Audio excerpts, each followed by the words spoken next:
Musical Talk, the UK's independent musical theatre podcast.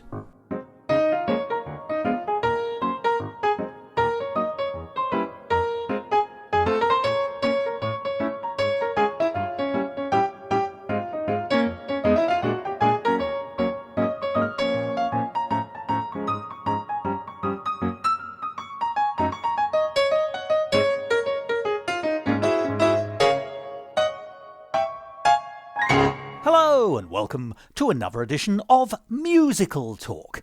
I'm Thos Ribbits, and someone the other day impugned my honour by suggesting I didn't really know the difference between musical theatre and opera. They said I didn't know the difference between my songs and my arias.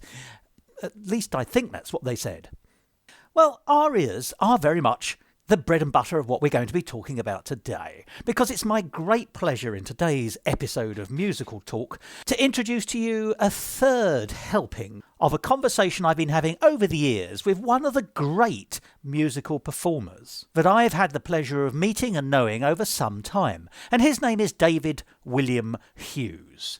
And if you're a regular listener of Musical Talk, and if you're not, why not? But if you are a regular listener of this programme, you'll know that David has been someone I've interviewed on a number of occasions. And each time, his shows have done something completely different, but always connected with a particular period of time. But in each case, a different period of time. I probably haven't made that clear. What I mean is, David is a scholar of historic music, particularly in performance, and he is a very excellent performer of that music. The first show that brought him to my attention was his fabulous one-man show, Elizabethan, where he told the story of the fictional character Tobias Bacon, who died of love in 1618.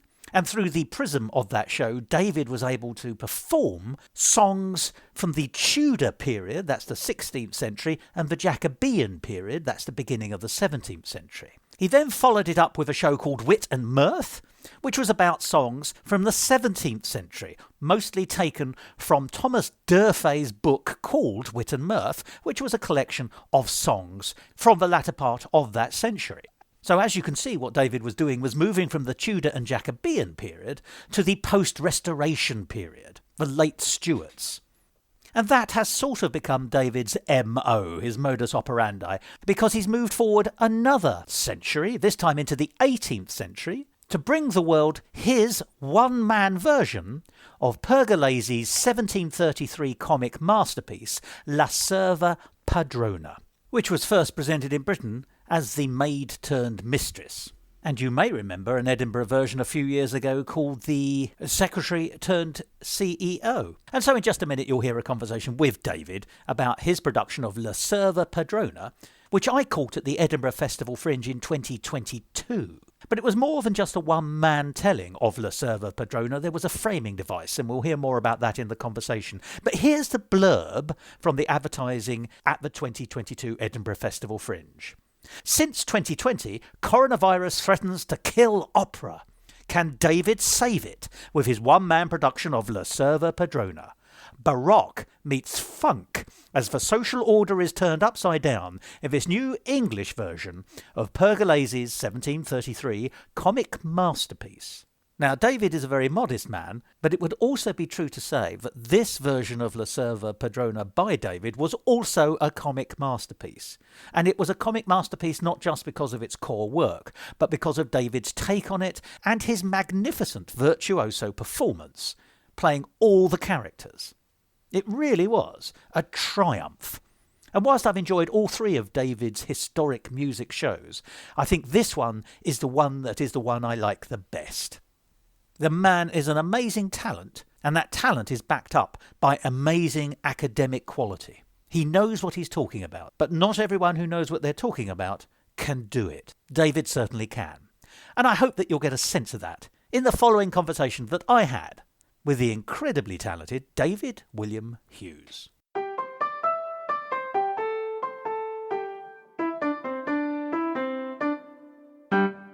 Musical Talk, the UK's independent musical theatre podcast.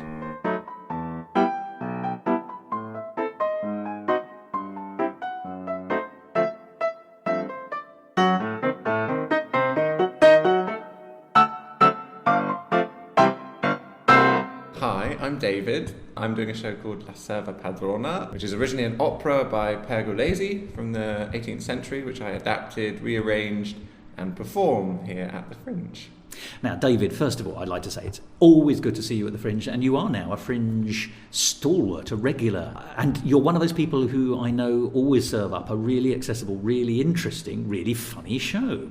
And this year you have done it again, so it's a hat trick now, as far as I can see here at the Edinburgh Fringe. And yet every show is very different. And yet at the same time, thematically, there's a great connection, which is that your love of what I'm going to call historic music, for want of a better phrase, really shines forth. But you do that marvellous thing of transmuting it into very palatable, modern, accessible performances. And this year is a triumph. Oh, thank you. Not that the last show weren't, but I think this year is particularly good because of the content and the overlay of the content and your performance. There's a kind of three things together creating this magnificent fusion. So perhaps explain the conceit of the show. So the conceit of the show is I play the assistant to the assistant manager of an opera house which has run out of money because of coronavirus and cost of living crisis and war in Ukraine. How unlike real life. I know. And then everyone else except me has been fired. And when I'm doing some work and cleaning out the basement of the opera house, I find the emergency opera kit, a leftover from the 1970s, and I decide to use this battered old kit with a cassette recorder and everything to put on a show and save the opera house and get everyone their jobs back. And also fulfill my character's personal dream, which is to one day perform an opera. So it's a beautiful conceit, and it allows you to do that splendid thing of jumping in and out of the narrative of the opera. Yeah. So let's talk immediately about the emergency opera kit. It's such a clever conceit. I really like the idea, and I love the fact that you point out that it's actually a response to the Cold War of the 1970s and 80s, and therefore the tech. And it's a box with emergency opera kit written on the side of it, and within it is a cassette player. And the very fact that you hold up a cassette at the beginning of the show immediately makes us think, well, what, cassettes? No one's seen cassettes for a very long time. And on the cassette is the backing track that you're going to be singing to in the opera, which are beautifully arranged, and I do think beautifully. I'm not being ironic here, but beautifully arranged into my ear, sort of funky 70s sounds. Yeah. And you can imagine you could have bought the LP version of the instrumental version of Pergolesi's La Serva Padrona. Maybe it'll be coming out soon. By Jeff Love and his orchestra, or someone of that nature. So how did this come to be, I suppose, is the question. So the starting point, I think, was either 2018 or 19, being at the Fringe with a friend of mine who's a conductor, and we were going around having a great time seeing a bunch of shows, and we were just saying, well, there's not much opera on the Fringe. No. And then we were thinking, well, why is that? And it's basically because opera is big and expensive, and if you're doing a show at the Fringe, it needs to be small and cheap. So that was the challenge. How can we find a way to do small, cheap opera? And it was this friend who put me onto this particular Pergolesi opera, because he'd done it before, kind of in a more conventional setting with orchestra and so on. And the original opera is only about 43 minutes long in performance. That seemed like a good one. Yes, nice fit for an Edinburgh. Yeah, so I cut down the music a bit to allow me to fit in this kind of meta script.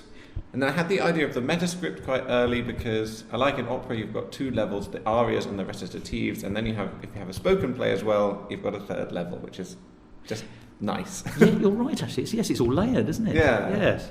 And then I kind of started working on the show, and the first step was just I'm working with an English translation, but it's quite old-fashioned, so to sort of update that and cut down the music. And then I was just messing around with some music, and I thought, oh, this kind of works quite well as a funky one. How does this go? Then I ended up making the funky backing tracks, and then I thought, let's put it on a tape because that would be fun. And then coronavirus hit. Yes. And then I sort of stopped working on it, but also work expanded to fill the time available. So then that's when it came in with kind of doing all these extra things, like with all the masks and props and costumes, and it was in a way quite good to have 3 years to develop a show instead of one. And I think it's like probably a bit more complicated than the previous shows I've done. Sophisticated, I think the word is, although with this delightful veneer of being very simple. I think there's a lot more going on than meets the eye. There are several layers of comedy, and it is actually really nice to be able, as a lay person, by which I mean someone who doesn't often go to opera, in fact by which almost never, to engage with, very easy to engage with opera, and to understand it, and to enjoy it in the way it's meant to be enjoyed, with the extra overlay of the, as you say, the meta-story. Yeah. There's a nice bit of shorthand there. I enjoyed that, thank you. Let us talk about the Pergolesi first then, if I may. Now, it's interesting, I saw a version of Pergolesi's La Serva Padrona retitled The Secretary Turned CEO. I'm aware of that one, Yeah, about 10 years ago, up here at the Fringe, and I know it had also toured, and I think it's available on one of the video streaming services somewhere. I really liked it, and I hadn't come across the piece before. I enjoyed that version. I'd always wondered what the original was more like, or was like, and this, I feel I'm a step towards that with your show today. Yeah. And fun enough, I recognised some of the melodic lines in your version from the Secretary Turned CEO from a few years ago. So it's clearly a piece. Now, what I remember about it, and you'll be able to correct me much more here because this is much more your area of expertise in terms of your historic interest in music. Pergolesi is I think he's pre-Mozart, isn't he? And if he'd lived longer, might have been better known. But I understand this is sort of his big show now. Listen to me, we don't mean. But it's the one that survived. And it's almost got a claim to be the father of modern musical theatre because it's the first sort of bite-sized musical comedy or opera comedy or operetta. And then Mozart comes along and gives us the Marriage Figaro, and then Offenbach strolls along. I know there are big gaps. I'm boiling this right down, but Offenbach directly create Gilbert and Sullivan because they're invited to gap fill one of his shorter shows, and that gives us Trial by Jury, and of course the response to that is then musical comedy a bit later on, and then that takes us into the American model of Cohan and onwards. There we are. I think like I have a few things to say about. So Pergolesi definitely is sort of like a proto-Mozart, if you will. He died young. A Prozart. He's got, and Mozart knew the La Serva Padrona. We know that, so there is an influence there. How interesting. And it's also an interesting opera because it's the oldest opera that has a continuous performance history. So there are plenty of older operas, but this is an opera that since it was written, it's been regularly performed in many different ways. And the cool thing about it, I think, is it's quite a simple story, and it has this mime character, and that gives you, as a producer or a adapter, a lot of flexibility. So the Secretary Turned CEO has this kind of corporate glass ceilings type message. And if you go from the start, so when it was first produced, it was performed for the nobles of Naples, and the joke is that Uberto is a nouveau riche guy who can't control his servants. Yes. Then it gets done, interestingly, in revolutionary France, in French, and then it's a revolutionary message of the servants are overpowering the master. How clever. Then there's a sort of 60s version, which is kind of a bit horrible to read nowadays, but it's called The Perfect Wife. And it's how a husband should teach the girl to be a perfect wife, and so that's a message from the 60s. So that's the pro-patriarchy version. Yeah, and then, but the cool thing is, this is all the same opera, and it can say. I think the reason it survived is because it is able to say something to each era, which says there's truth in it somewhere, which is interesting. Even though it's sort of nonsensical, there's obviously something in there, or at least a truism on which we can project. It's just this wonderful tension of the guy who thinks he should be in charge ultimately isn't. And I guess that's at the root of so many comedies and stories. And he goes on some kind of a journey. What that journey quite is yes, quite. And then your performance of it is magnificent. So as you say, there are three characters, one of whom is essentially a non-speaking character, although has a function, but it's a clowning function more than anything else, isn't it? And then once again you can project on it. So you have a cut-out face for that, one of these masks, which you splendidly place on a music stand and then later on give a hat. And that's actually all it needs. It's wonderful. Yeah. But you have these two wonderful cut-out masks which you stick your face through on sticks, and that gives you sort of the wealthier gentleman's periwig and the full red locks of the servant. But the thing is, in your performance, you're playing both these characters, and you sing. And I'm telling you this from... I went to see it with a composer friend of mine who was magnificently impressed by your singing performance in both the roles. He said, not only were you doing the falsetto impressively, which I know you can do from your Elizabethan musical skills, but also, you weren't just able to do the voice, you were able to do the voice and sing it accurately. Now, I would expect no less of you because you are an absolute expert in these areas. But it is an impressive feat. One should just because you can do it doesn't mean we shouldn't all be surprised and amazed and delighted by it. It's a good performance. It's a magnificent performance. Well, thank you. And made all the more exciting by the fact you're sticking your head through a mask with a hole in it. So, yeah, the two voices are really fun, and I've tried not only to have a high pitch and a low pitch, but also to give those voices some character, and that also comes from how you hold your face because that affects the sound. And then jumping between the masks is fun, and that kind of comes from an old improv game which I used to play, which is called Multitask, I think we used to call it. Basically an improv game where one person plays one character as a scene and one person plays all the others. And you've probably seen it on Whose Line Is It Anyway. It's kind of a tried and tested concept. So I'm doing that with the masks. In rehearsal, I have had some injuries. Oh no! I've had to figure out how actually to stick my face quickly from one mask to another without hitting myself in the head. So I've kind of gotten used to them now, but I did end up with a couple of bloodied eyebrows in rehearsal. I was going to say, it takes a brave man to beat himself up on stage. Yeah, and then I wanted to do something with masks because of Corona, because of we were so. I think it's kind of gone now, but for a year and a half or so, we sort of lived life behind the mask. Oh, nicely put, yes. And I found the mask affected me mentally in that when I put it on, I felt I couldn't clearly think. Because a part of my brain was constantly going, there's a mask on your face, there's a mask on your face, there's a mask on your face. And so then I thought, that's why I wanted to do masks. I originally thought of doing puppets, like hand puppets or something. Then with Corona, I thought, no, it's got to be masks. But also, as a singing role, it's nice to, when you're wearing a mask, actually it focuses us upon your face and it is you who's doing the work. Whereas a puppet would actually perhaps draw focus from you who's actually, as the puppet master, but also providing the voice. And I like that the masks are 2D as well. Yes. There's kind of this cartoonish aspect to them. But also, it sort of reflects that idea, doesn't it? I mean, it's not accurately, but in the public perception, one thinks of sort of masks and Venice and that sort of 18th century living, which of course fits very nicely. So you're doing the performance, and it is boiled down, of course, but the plot coheres absolutely. Yeah. I think we work out pretty quickly it's a simple story. It's a very simple story, and there's a certain amount of bluster and bravado on both sides to achieve the end desired or thrust upon one of the characters. And it is that, yes, as you say, it's the idiot who thinks he's in charge, not quite being in charge and being able to be played.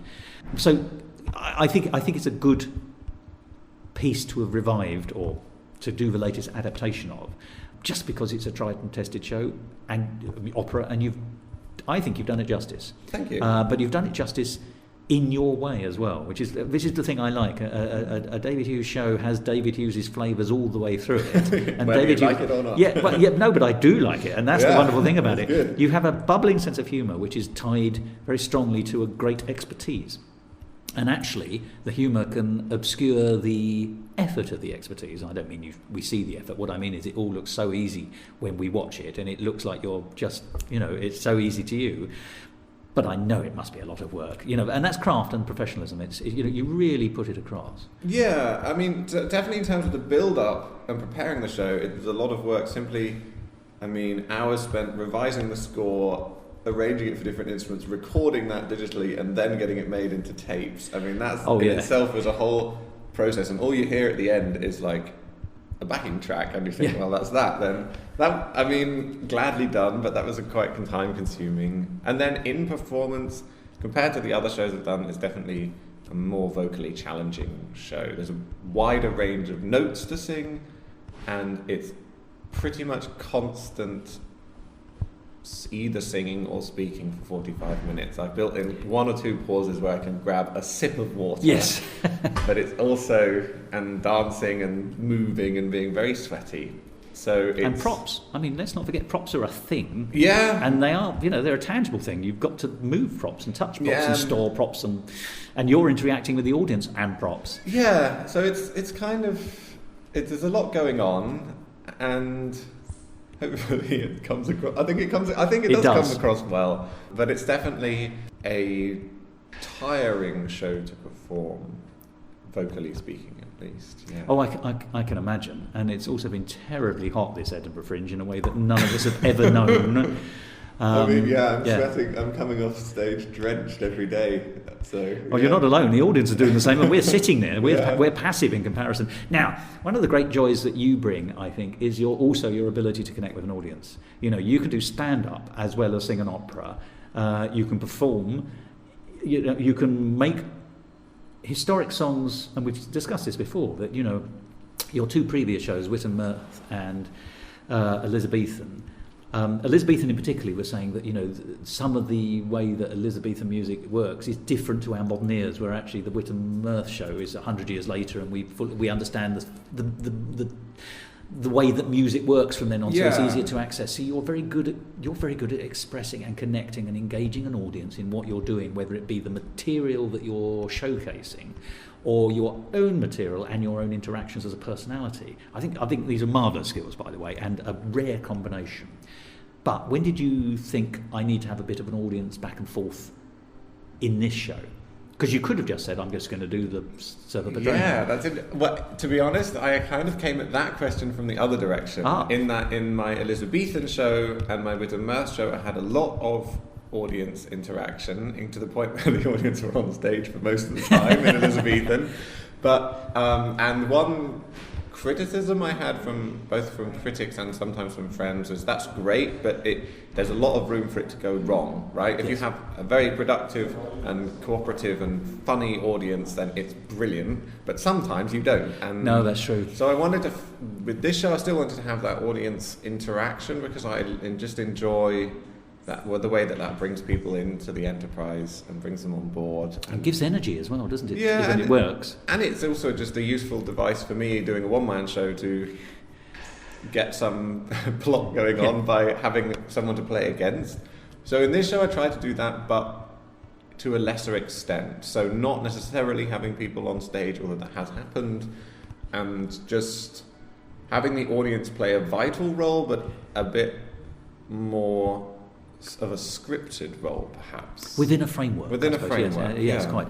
I think that's fair, because it doesn't pull focus, to use that phrase, but it does. It adds the sense of bounce in the room, I think. Yeah, and I think that's also, a particularly Edinburgh thing is that all these venues are so small and intimate that if you should play with that, I think, and enjoy it, because it's not a massive theatre with 3,000 people out there. No. And I think to do this, you must perform in a way that is good for your venue and that takes advantage of the possibilities you have. And so, yeah. So let's go back to the genesis of the piece. We're talking 2018-19, I think you said. You've been introduced to Pergolesi, as it were, figuratively at least. It's actually interesting to me that you weren't aware of the piece. Or you weren't aware of it consciously, as it were. No, it's kind of one of those pieces that's the name of it is in your head from some undergraduate lecture course on opera, but to be honest, since doing the exam, you haven't looked for it. I haven't looked for it, and but you're absolutely on top of the material. Did you find you liked it? Yeah, I liked it straight away. That was the first step, obviously, listen to it, and if I like it, great. If it's terrible, don't do it. Yeah, no, quite. You've got to love it, really. Yeah, I spent a lot of time also just on YouTube watching various different performances and stagings and versions, and there's one particular one that I love, which is a 50s film version with Anna Moffo, the soprano, and it's all in Italian, and it's black and white, but brilliantly. The thing that's brilliant about the performance is they sing, and although they're singing beautifully, it's as though they're speaking. The immediacy of the back and forth is right there. It's like a musicalized conversation, and I wanted to get some of that across. I don't know if it came across. Well, it does. It does sound like an exchange. It doesn't sound like me singing, and I'm imagining this as two characters: character X singing, and then waiting for character Y. I suppose in my where am I in the audience? Where am I in the alphabet? Getting character Y to respond back. They're not. Yes, it felt like a couple bickering, which of course is what it is. Yeah. And actually, there's an energy in bickering, which might sound against more staid, musicalised, and I mean opera and musicals, performance whereby you wait for the cue and then you start. I mean, we've all seen musicals where there are gaps between people talking to each other because they're waiting for the cue. Or the thing I loathe the most is where they finish the build up to the song, and then the song has an instrumental introduction, so they all stand around here waiting for their cue, hands on their hips or in front of them. So I hate you and I'm going to divorce you.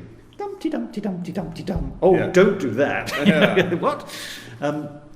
No. I think once again you bring energy. Goodness me, you bring energy, and actually that back and forth is there. It's completely there. But I'm really interested in that 1950s Italian version where you say, because it sounds so contemporary in that sense, doesn't it? The idea of placing words almost musically upon the conversational cadence being catered for in the performance. I mean, that's the brilliant thing about musical writing, and that's why I'd recommend listening to it in Italian. Obviously, if you don't speak Italian, you don't get the same immediacy. But the Pergolesi's music is exactly to the rhythms and cadences of Italian speech, and that's what makes it so wonderful. So I did actually take a few liberties with some of the melodies because English has a very different speech rhythm and melody, and I wanted to have that. Well, that's very interesting. Let's ask then, how far, because one thinks of adaptation in terms of when one is adapting a historic piece or an existing piece, you can adapt the words, particularly if it's in a different language, and there's a huge flexibility there. You can actually take that in any direction you like. You can make that sound old-fashioned or modern or whatever. Emphasise the comedy, emphasise the drama. Then there's the adaptation of the music, by which I mean the orchestration, and that can make a big difference. But what I hadn't stopped to think about is what you've just described as taking liberties. Now, I suspect you're tailoring the material for its performance. But what do you mean by that? Do you mind me asking a few more details? For example, so basically you've got in the opera the arias, the songs that the people sing, and the recitatives. It's kind of the musicalized conversation. What I chose to do was in the songs, leave the melody exactly as it is. Sometimes I've adapted some words to make it easier to sing, but the melody is completely as it was. Yeah. In the recitatives, I was a bit more free and took a few more liberties, just because I want to have a particular line said in English, and if you say a line in English, it has a certain rhythm or a certain melody to it already, and to try and adapt what was there to fit. And so my approach was in the arias very strict, in the recitatives a little more loose. I think that's fine as well, because recitative is not as popular as it used to be, is it? You don't find it as much anymore. I mean, it exists obviously in all the historic. Yeah, it's not. A lot of operas sort of since Wagner have the recitative sort of becomes more and more sung and orchestrated and morphs into songs in a way. If you want to be technical, you can call the Pergolesi style recitative secco, which means dry recitative, which means without the orchestra playing. So originally that would have been maybe the cellist and the harpsichord player and they would have been able to. That's the thing I don't have in my show. In a traditional production, the musicians can adapt to the speed of the singing, and then it's also at a good performance you won't get those silences because the keyboard player will know, okay, here we go faster, here we go slower. And I have obviously a backing track where I need to plan that out in advance and don't have that flexibility. Yeah, your tempo is set, isn't it, because of that, exactly.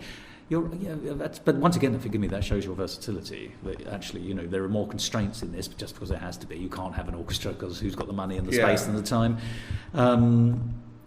and yet that doesn't in any way cause trouble. But I think your particular model there that you've described actually works very well, and I think it's still true. I'm sure Pergolesi would recognise enough of his work were he sitting in the audience, although if he was, he'd draw focus rather, wouldn't he? Yeah.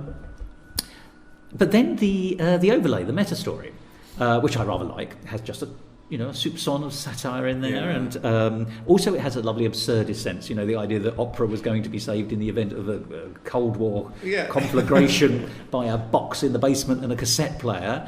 It's nicely pitched, all of that. But how did that come to be? And had you experimented? What are the paths not taken as well? So I definitely wanted a meta narrative, and one reason for that is actually kind of, I think, a problem in these comic operas, in that I really love them, and I find they have they're very funny and they have this beautiful music, and I want to enjoy the performances of them. But at the heart of a show like this, or Marriage of Figaro, or something like that, there's usually this plot point of an old man getting off with a teenager. Oh yes, of course. So this is like, okay, I don't think we should just cancel these operas and never perform them, because I think that would be a shame. But on the other hand, can we somehow creatively deal with that problem? So what I tried to do in the meta-narrative, the first point I wanted to do with that is just highlight that thing and say, well, look, it seems like Serpina is winning out here because she gets to marry the rich guy, but actually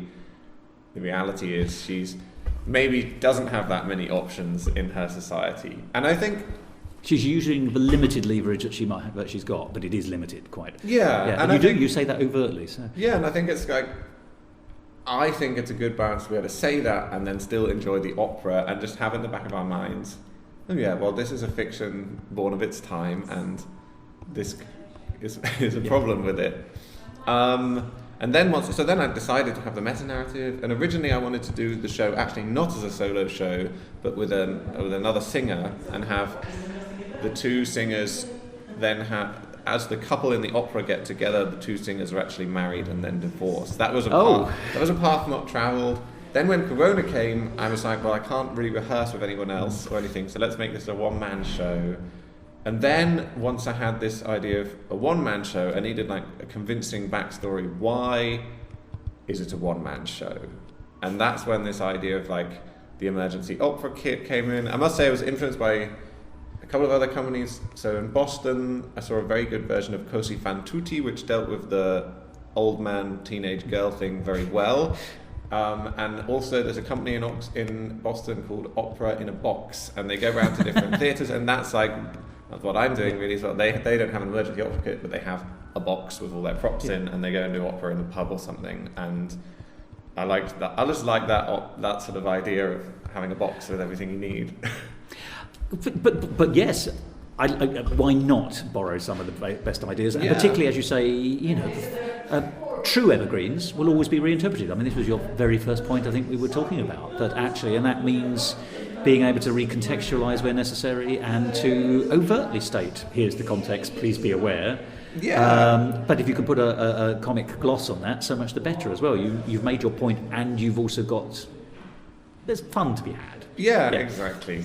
And your show is funny and fun, and those are two slightly different things, as well as being musically delightful. But I'm just going to say one more thing about the funny question, because one thing I also tried to do with this show was, because I now live in Germany and have performed this show in Germany and in Sweden to not English as a first language audiences. Oh, so you're playing your English version to them? Yeah. So because of that, I've deliberately put no wordplay in the show, which is very different from my previous shows. Because whilst in Germany or Sweden, plenty of people have fantastic English, wordplay is really hard to get in another language. So I wanted to make a show where the comedy came from situations or actions rather than wordplay.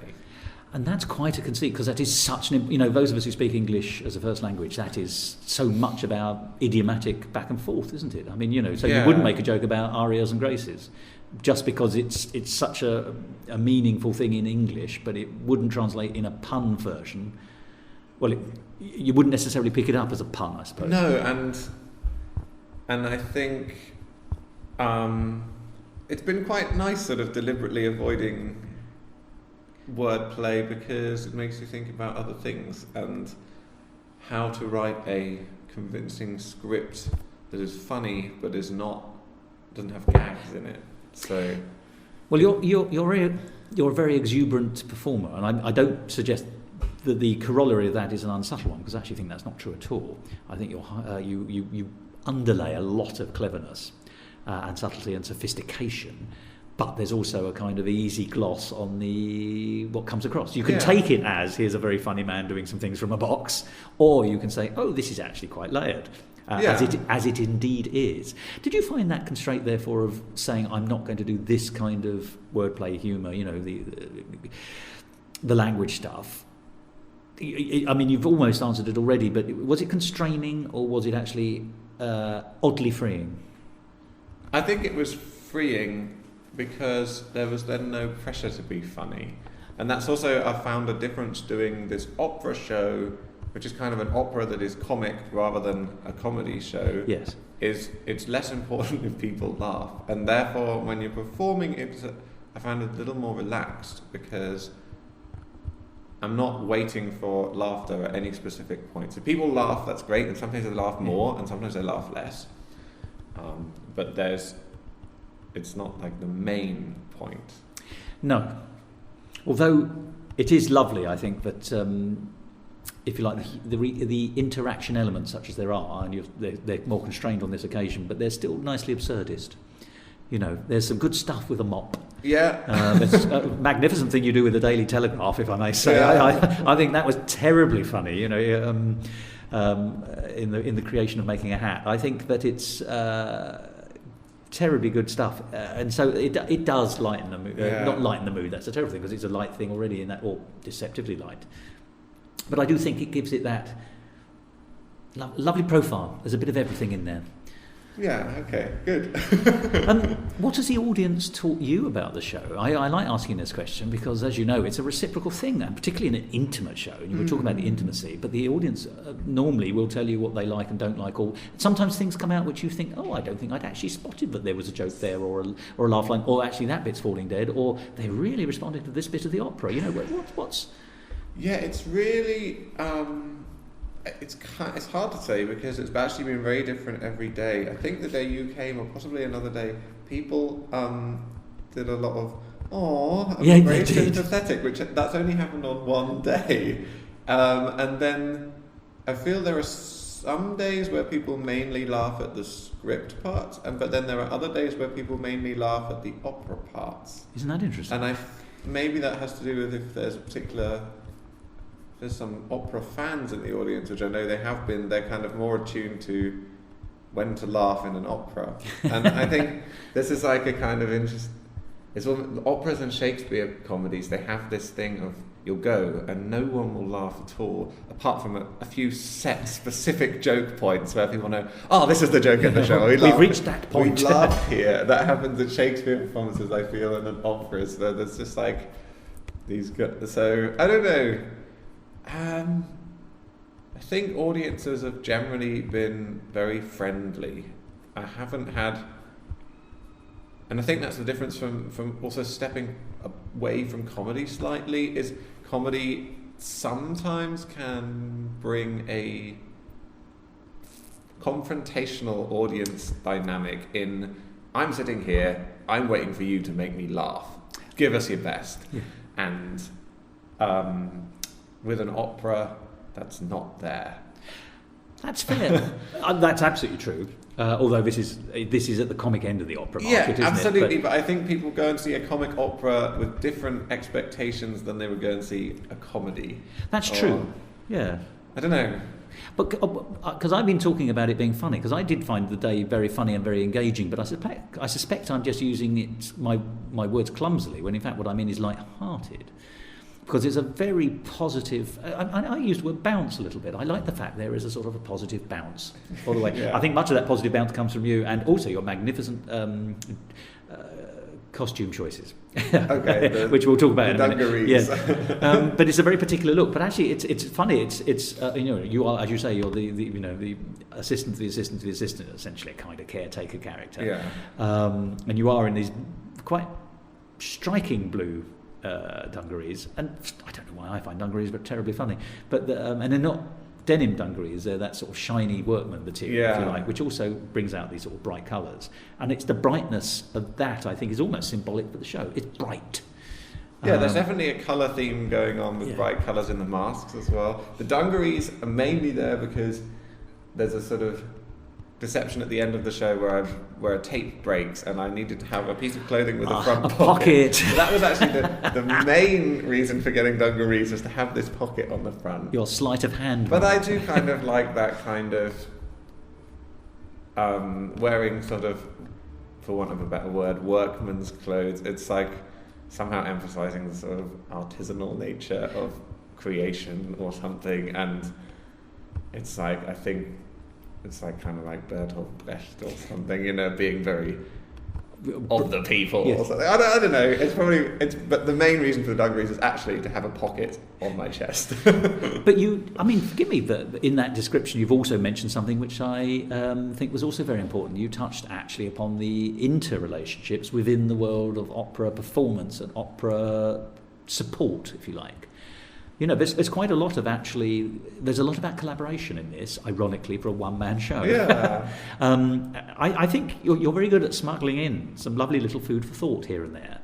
I think you do that all the time. In your previous shows, there was a lot of that as well, I think. But, or rather, there was always something to choose. You always left me wanting to think about it in each of your shows. And the same with this one, actually. You could just come in and say, this is a jolly romp, I really enjoyed it, it was nice to see a bit of opera, it's nice to see a little bit of meta theatre, and I shall now go. But there's enough in there also for it to be quite a wholesome meal, it seems to me, that actually for the people who want to walk away and think, yes, there were some points being made as well. Yeah, I think that's... I think that spirit comes from the opera itself. Ultimately, it's a silly story, but it has a happy ending, and there is a sort of lesson in there, which is don't be selfish. That's kind of the lesson that I take from it, and I think that's what the character Uberto learns, and that's kind of what I think that's a nice lesson and a good lesson, and... Well, it's oddly levelling up, to use that phrase, isn't it? Because I'm not taking that on a political... Levelling up as the phrase rather than as a political platform. But in the operetta, the opera, the servant-master relationship is ended. They are, in the eyes of the law, one. They marry. And that is a form of levelling up. And, of course, she is using that... We don't know how sincerely, but as you say, it certainly has the advantage for her of levelling her up in a way that she's advanced herself in society in a way that just simply wasn't going to happen. And you've also made the parallel point about those on the stage and those not on the stage actually all having to be there, otherwise you haven't got it. Yeah, quite. It's nice. It's not overdone. It's not preachy. In fact, it's not preachy at all. It's a lovely little nugget for those who want it. Yeah, hopefully.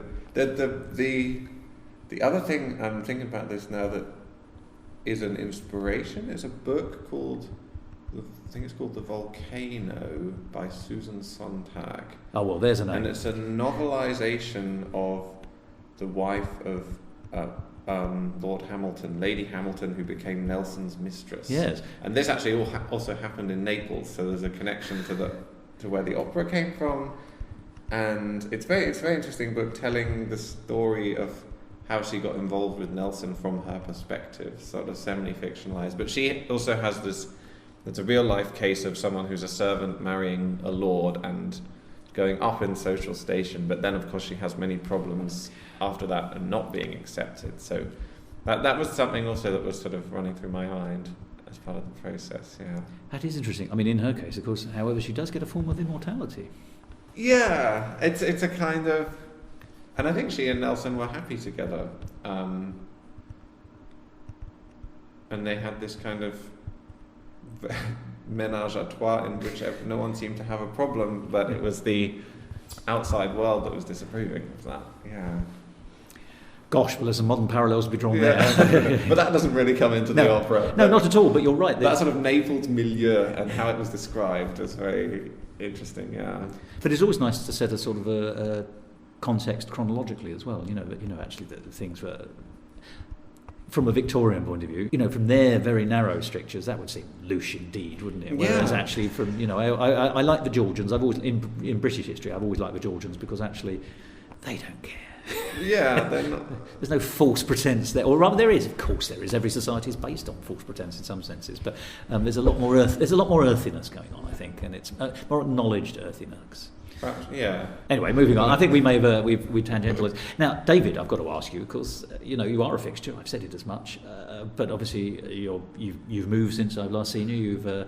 You've enhanced your family environment, so congratulations on that. But do you have plans for further shows, whether it be next year or into the future as time permits?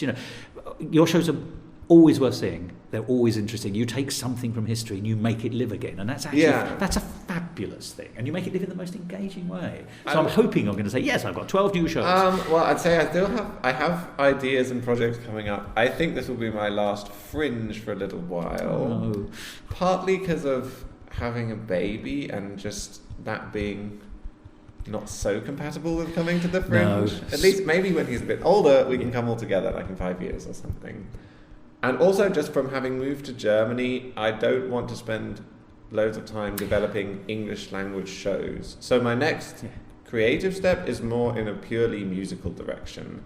And that's just because a good song, well performed, goes as well across in Germany as it does in the UK. So maybe that will be the next thing. But I feel I also don't currently have a good idea for a new Fringe show. So I think the Fringe is a tough place, and there's no point coming if you don't have a good idea. Well, that's true. I mean, you're right not to bring anything that you're not happy with. You've got to be happy first, and then we'll be happy afterwards. Well, if we don't see you for a few years, I'll be sorry, but I hope that that we'll stay in touch. Yeah. Also, how can people stay in touch with you? Because actually, if it can be, we meet once a year in Edinburgh and we talk about your lovely shows, but you're an expert in a whole wealth of things, musically and otherwise. How can people stay in touch with you, David? So, two best ways. One would be just visit my website, which is davidwilliamhughes.org. I say that because then there's links to everything I do. Yeah. Twitter, Facebook, Instagram. If that's your socials, as they say now. Socials. I would say if you want to see what I produce next, also head over to YouTube and search for David William Hughes. So in the lockdown, I did a few sort of concerts from home, which are up there, and I think that may continue as well. And just the next thing that will be coming out is an album, which is at the mastering stage currently. So it's also been a long project. Are you allowed to tell us what it is? Yeah, I mean, it's an album of all songs from before 1800, and there's kind of a conceit which is, so all of these songs were kind of rediscovered in the 60s by classical musicians, but my thought experiment is, what if the pop musicians of the 60s had also rediscovered these songs? How interesting. So imagine the Beatles doing John Dowland or something like that. Well, so this sounds a fabulous idea. So that's my next kind of big project in the works, but that's an album, and then will hopefully be concerts rather than shows per se, but theatrical shows. Yeah. But forgive me, I'm going to tell anyone listening that I consider you to be one of the great experts, and you're a great performer in all your forms. So I hope that people will want to explore your catalogue. Yeah, and as it were. I've also got from all these 3 Fringe shows video footage which has sat for ages unedited and put on the internet. So that will also be going on YouTube at some point soon. So you're going to present us with your virtual Edinburgh career, if you like. Yeah, a triptych of fantastic things. But I think that's marvellous, and I think it's very generous of you as well, because these shows are good, and I've loved them, and I'd love to see them again. So I think I'm really delighted by that. I'll send you the link when it's up, yeah. Please do. Well, David, as always, an absolutely fascinating conversation, but more importantly, thank you so much for bringing your latest show up. It's a triumph. It's an absolute triumph, and even if it doesn't go further than Edinburgh, it's been wonderful to see it, but I hope that you'll keep it in your back pocket for future revivals. There are some German performances in the works, so I think one-off performances rather than big festival runs, but it'll keep going. Perfect. Yeah. David, good luck for the future in all your minispheres. Thank you. And I'm sure we'll speak again. Yeah, I agree. Musical talk. Well, there we are then. That's David William Hughes, the incredible talent behind La Serva Padrona. And as I said beforehand, this man has the academic chops as well as the performance chops, and that's quite a rare combination. He knows of what he performs, and he does both brilliantly. La Serva Padrona was a virtuoso performance and was an absolute triumph. 5 stars, undoubtedly. And it's a show I'd love to see again, so I do hope that David can be persuaded perhaps to return to performing slightly longer runs, and hopefully somewhere in the British Isles. If you want to find out more about David, go to his website, www.davidwilliamhughes.org, and it has everything you need to know about him and his shows. And to quote from the name of his middle show, you'll also find a great deal of wit and mirth in everything that David does. I do hope that we'll have a chance to speak to him again here on Musical Talk. And I do hope that you'll have a chance to listen to further episodes of Musical Talk, so do join us again next week, or whenever. for something completely different. As I've observed before, the world of musical theatre gets bigger every day. There are always new productions. There is always new writing. As the world gets bigger, that just means there's more for Musical Talk to talk about. So why not join us again next time and find out what we are going to be talking about? And if that's not the cue for the end of the episode, I don't know what would be. But you are right. It is the cue for the end of the episode. And having declared our intent, there's only one word that will absolutely seal the deal, and here it comes now. Goodbye.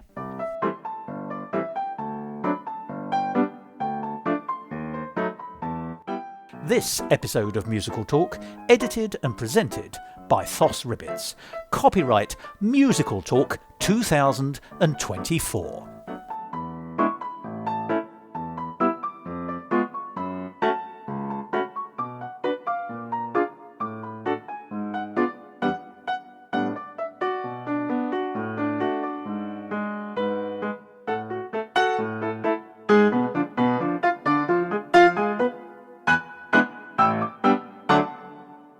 To find out more about the world of Musical Talk and listen to past episodes, go along to our website www.musicaltalk.co.uk or subscribe to us on Apple Podcasts and follow us on Facebook, Instagram and Twitter. And if you want to follow me on Twitter, you can at Musical Talk Thos. Yeah. So, do you mind giving me a level? Hello, can you hear me? How's that? That looks Probably good. won't shout much louder than that. No, but it's actually not too bad a venue. Occasionally people stroll through, but unless they're playing the trombone, I think we'll be fine. Yeah. I've started talking to the press office here, and they've been very generous in providing me this space. So It's a good, if you're into music theatre, it's one of the good venues, I think, because they have quite a lot, and music too. I've spent more time at Surgeons Hall this year than any of the other venues. It's interesting, it sort of goes around in different places, but here's the place to be, so you're right in the heart of it. I like it because it's not stand-up comedy here. Yeah. So it's nice, yeah. Yeah, it does have a different feel, actually, doesn't it? Yeah, and it's relatively new buildings and is accessible and has like functioning toilets. Yes. So it's kind of luxurious for a fringe venue. Yeah. As far as that can ever be true, yes. Yeah. So